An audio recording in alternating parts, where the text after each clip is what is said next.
السلام علیکم ناظرین، آج سب سے پہلے تو میں آپ کو ایک ویڈیو دکھانا چاہتا ہوں. پہلے آپ لوگ یہ ویڈیو دیکھیے اور اس کے بعد آگے پھر بات کرتے ہیں. پچھلے 6 مہینے سے نا مریم نواز نے جو ہے نا علماء اور خطیب کے لیے جو وظیفہ جاری کیا تھا نا 25,000 روپے شروع میں انہوں نے 1 مہینے کا دیا، پھر انہوں نے جو ہے نا ATM کارڈ جاری کیے تھے. ATM کارڈ کے اندر ہمارا نمبر غلط درج کیا گیا جان بوجھ کر. چلیے کہ میں مسجد صاحب ہیں، ملتان سے ان کا تعلق ہے، تو انہوں نے بھی درخواست جمع کروائی تھی اعزازیہ کے لیے. لیکن پرابلم یہ بنی کہ ان کو صرف 1 ماہ کا اعزازیہ ملا. پھر اس کے بعد جو ہے ان کا جو ATM جاری ہوا تو اس میں ان کا نمبر جو ہے میرے خیال میں شناختی کارڈ نمبر جو ہے وہ غلط درج کر دیا گیا. تو اس وجہ سے ان کو پھر مسلسل اگنور کیا جا رہا ہے. یہ درخواستوں پہ درخواستیں دیے جا رہے ہیں لیکن ان کی درخواست پہ کوئی عمل درآمد نہیں ہو رہا، کوئی سنوائی نہیں ہو رہی.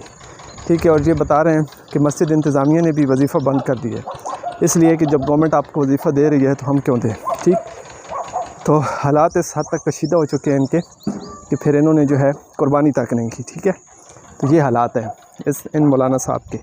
بہرحال گورنمنٹ کو اس طرف سوچنا چاہیے اور مولانا صاحب کی درخواست پہ جو ہے عمل درآمد ہونا چاہیے. باقی دوسرا آپ کو بتاتا چلوں کہ گلگت بلتستان میں الیکشن ہے اور 24 جنرل نشستوں پہ جو ہے الیکشن ہو رہے ہیں. اور اس کے علاوہ جو ہے 3 پارٹیاں جو ہیں، پاکستان پیپلز پارٹی، پاکستان مسلم لیگ نون اور پاکستان تحریک انصاف، یہ میدان میں ہیں. اور ووٹرز جو ہیں وہ بھی کافی تعداد میں نکلی ہوئی ہیں.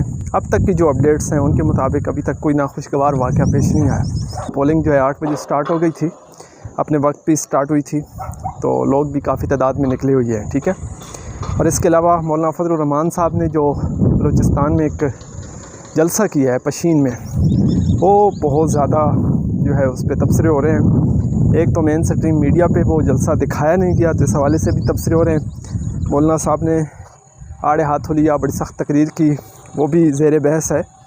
اور اس کے علاوہ جو ہے ایک بہت بڑی تعداد جو ہے وہ بھی بتائی جا رہی ہے کہ بہت بڑی تعداد نے اس جلسے میں شرکت کی. اور یہ بھی بتایا جا رہا ہے کہ بلوچستان کی تاریخ میں سب سے بڑا جلسہ تھا، تاریخی جلسہ تھا. اور واقعی اگر تصاویر دیکھے جائیں، ویژولز دیکھے جائیں، تو ایسا ہی لگتا ہے کہ ایک بہت بڑی تعداد نے جو ہے اس جلسہ میں شرکت کی ہے. مولانا صاحب کا اپنا ایک بیانیہ ہوتا ہے. اب چونکہ بجٹ بھی پیش ہونا ہے اور مولانا صاحب اپنے حقوق کی جنگ بھی لڑتے رہتے ہیں، اور مولانا صاحب کی ایک خاص بات یہ ہے کہ وہ گورنمنٹ کے ساتھ کوآپریٹ بھی کرتے ہیں اور گورنمنٹ سے اپنے مطالبات بھی منوا لیتے ہیں. اس کی وجہ یہ ہے کہ مولانا صاحب کے پاس پاور ہے، اور مولانا صاحب کی جو پاور ہے وہ مدارس کے لوگ ہیں، زیادہ تر طالب علم ہیں، اور پھر کچھ عصری تعلیم والے لوگ بھی مولانا صاحب سے محبت کرتے ہیں. تو اس طرح سے مولانا صاحب کا پلہ بھاری ہو جاتا ہے، اور پھر مولانا صاحب گورنمنٹ کو ایک ٹف ٹائم بھی دیتے ہیں.